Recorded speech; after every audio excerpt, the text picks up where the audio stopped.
Well, everyone, it's Shane Kanto, your Wasteland reviewer, and I'm here to review the Sex Lives of College Girls Season 2 from creator Mindy Kaling. And this series focuses on a group of 4 young women: Pauline Chalamet's Kimberly, Amrit Kaur's Bella, Renee Rapp's Leighton, and Aaliyah Chanel Scott's Whitney, who share a room, share a space at college, and this is their second go around together.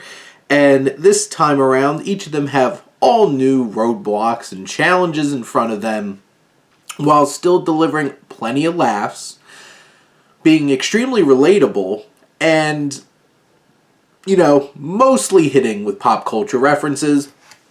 Sometimes some of the jokes feel a little forced, and sometimes it's because some of them are just awkward. And you have these 4 young women, and I appreciated where most of them went in this season.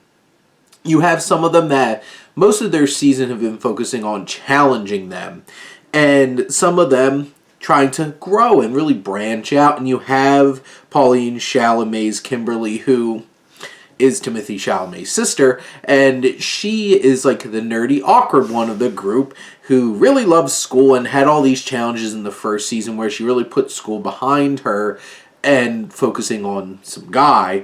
And this time around, she's branching out. She's dating a big, muscle-bound, brutish kind of man.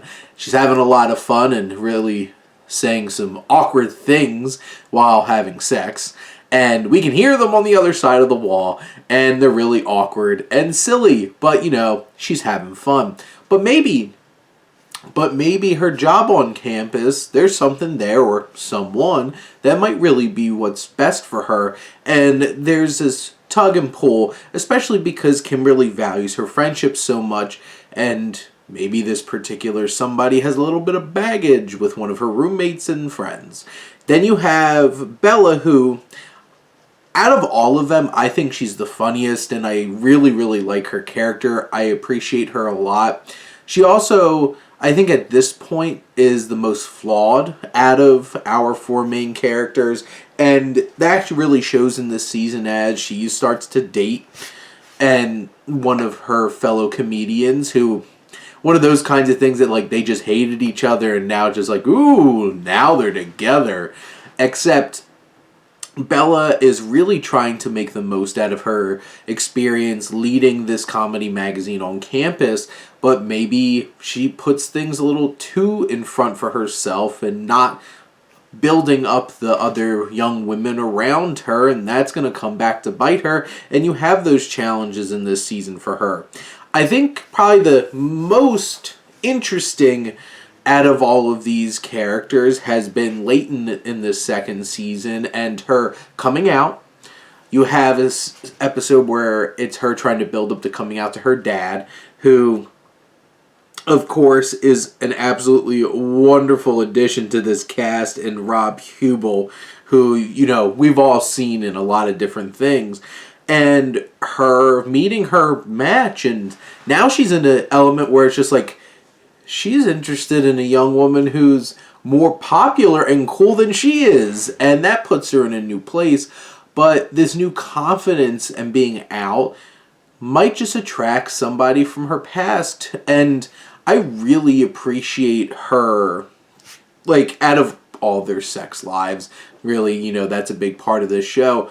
Where Leighton's going and where she's exploring, I think, is one of the more interesting and engaging, because this is new for her and we're really supporting her and really get behind her, and I think Rap does a fantastic job. I do feel like Whitney's kind of like, out of the 4 of them, gets the short end of the stick this season.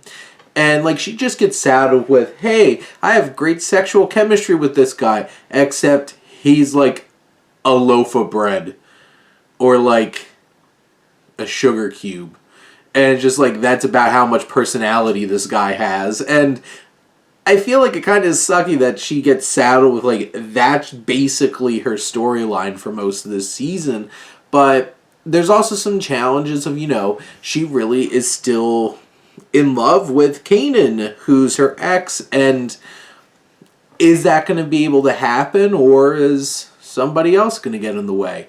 I think this season really builds off of each of these characters, and some of them are putting them in themselves into really tough spots, and I feel like that was Kimberly last season and it's Bella this season.